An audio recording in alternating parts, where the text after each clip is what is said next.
Hi, welcome to my automotive show EKG Canadian Enthusiast. Before start the show, to hit the like button and subscribe to my show. Today on the show, we're going to do a major comparison test of best full-size luxury car in the market. If there are certain inconveniences, that is because I have done a certain part of my previous episode on my second YouTube channel, which is Gunaratna Dilmin. If you want to check, please check out the episode as well. So the ones that in the comparison test are the Mercedes-Benz S580L, which is powered by a 4-liter twin-turbo mild hybrid V8, which produces 496 horsepower and a top speed of 155 miles per hour, and price tag $117,000. Its arch rival, the 7 Series, is the 750 X-Drive Li variant, powered by the 4.4-liter twin-turbo V8, 523 horsepower, 155 mile per hour top speed. Price tag $103,000. So yeah, it's pretty even. The Audi A8L is the long wheelbase version, and the standard range topper, which is the 60 TFSI version, powered by a 4-liter twin-turbo V8 with 453 horsepower and 155 mile per hour top speed. Price tag $99,000, and of course followed up by the Lexus LS, the LS 500 with 17 grand worth of optional extras, and this is the model with all-wheel drive as standard, with total cost is $97,000. It's $97,000, powered by a 3.4-liter twin-turbo V6 with 416 horsepower and 136 mile per hour top speed. Now, performance seems fairly impressive here, of course. Very good performance indeed. The Genesis G90 is of course here, which is costing $77,000. It's the 5.0 ultimate version, powered by a 5-liter V8 with 420 horsepower. So even prices, but Genesis is the cheapest. But then it's cheapest for a reason which I will perfectly explain as of course the video goes on in the comparison test, which I will perfectly explain. So let's get started. Now I have two categories. On daily categories and weekend scores, which are certain requirements I believe that matters in both the categories. So let's start with the weekend categories first actually. In terms of styling, the Mercedes-Benz S-Class is the best looker of all, so it gets 10 out of 10. The next best looker for me is the Lexus LS. Yes, it looks better than the Audi and BMW. Gets 8.5 out of 10. And of course the 7 Series gets 7 out of 10 in terms of styling, and the Audi A8 gets 8 out of 10, and Genesis also get 8 out of 10. I think the Genesis G90 looks good as the Audi A8, but looks better than the 7 Series. So overall Mercedes is winning this. In terms of performance, well, it's not good to talk about performance. These are not AMG versions, but I will give it anyway. The S-Class and the 7 Series both get 8 out of 10. They both have twin-turbo V8s.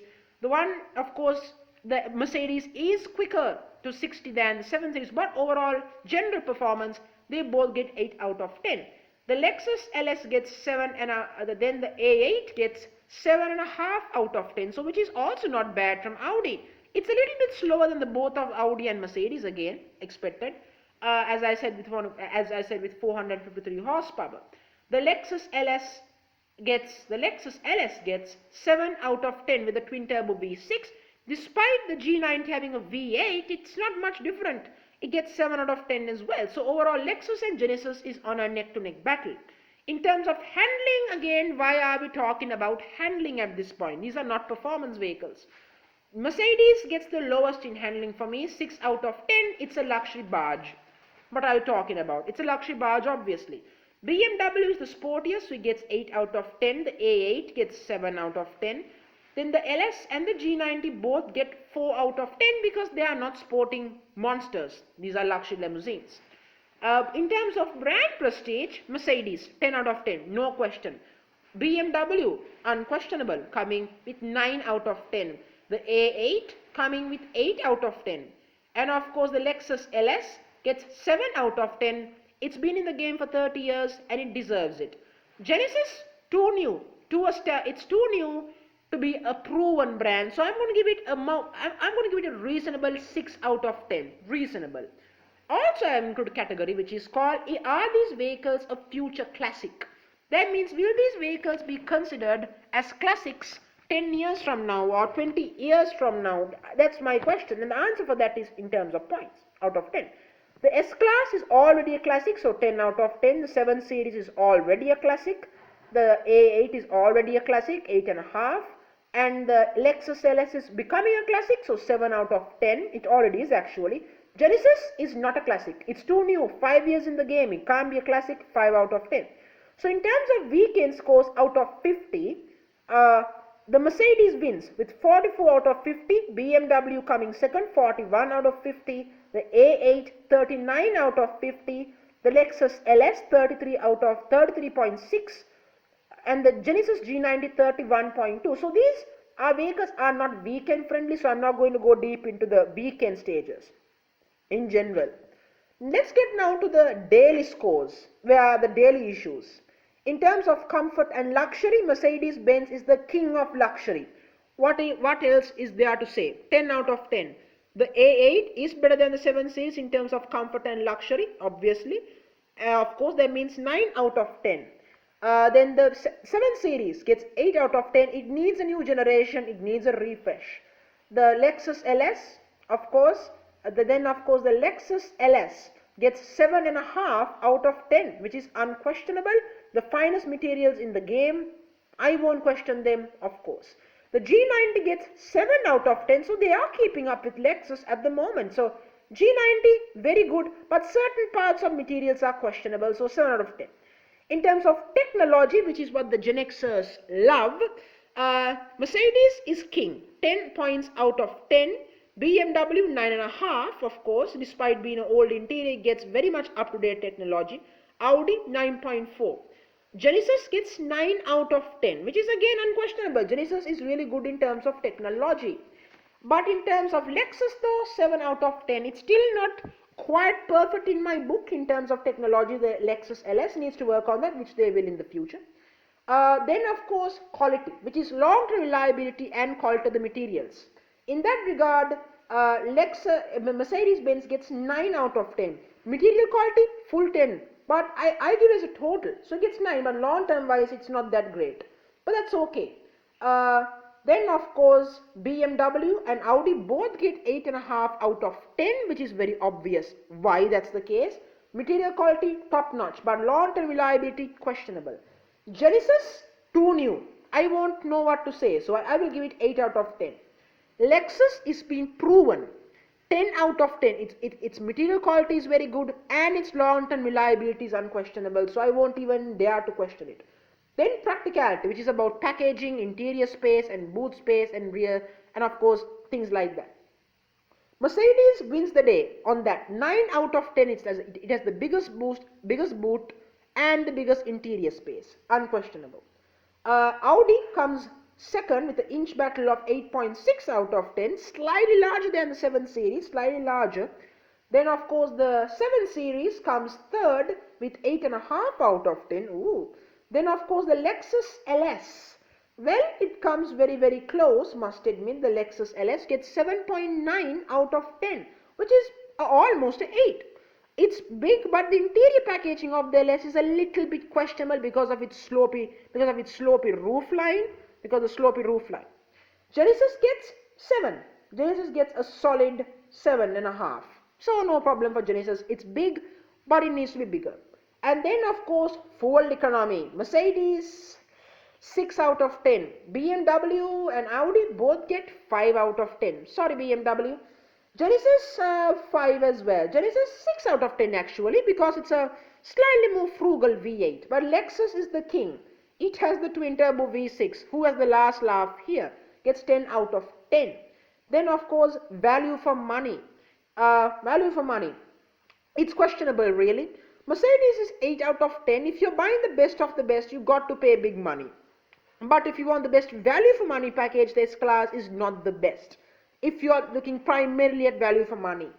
Then of course the Genesis G90. It offers the second best value for money because you're getting a lot of tech for your money, lots of luxury, and it's only $77,000. So there's nothing to question on that.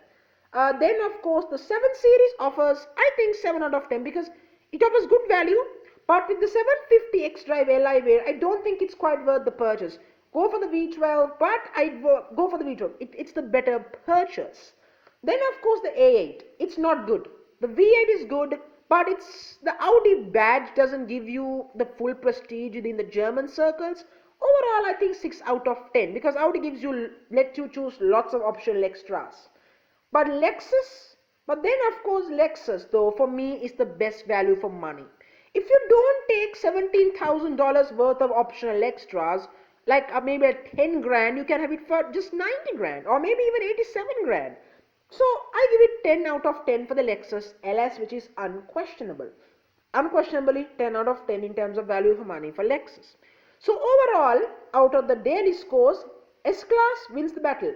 52 points out of 60. BMW and Audi, then second goes surprisingly for Lexus because of value for money, fuel efficiency, gets them into second with 52.5 points out of 60. Then of course Audi, BMW and Genesis are all tied in third best with 46.5 out of 60 because of those deficiencies. But those are not big problems. This proves in terms of daily scores, value for money counts. So overall, what is the total? So overall, the winner of the comparison test is the Mercedes-Benz S-Class. Gets 96 out of 100 points, which is unquestionable, frankly speaking, out of 110 points. It's unquestionable. It gets 96 points. It gets 96 points. Then the second is the BMW 750 X Drive Li. Gets 87.5 out of 10. Very good job despite the deficiencies. And of course, must admit, well, I will say it, the Audi A8, 85.5 out of 85.5 for the Audi. The Lexus 83.2 points. Then dead last, the Genesis G90 77.2. I want to be clear. This is expected. Again, don't be fooled by the general fact that the LS is better than a 7 series or a A8. It's not. But because of certain daily scores, the Lexus LS does manage to outdo Germans. Because of that, it has finished above the A8 and of course the 7 series. Now it's surprising to see how well the G90 has done, which is very, very surprising indeed. But that's very good to see. So if you want to have a flagship full-size luxury car, go for the best. It's the Mercedes-Benz S-Class. There is no question about it. It's the king of full-size luxury cars. Now you might say that I have not decided to put the EQS in this, but there is no electric competitor for it. So I can't have a rival for that, except I might in the future do a EQS S-Class comparison in the future. So yes. So on this note, I'm going to end this video. Thank you very much for joining me on this show.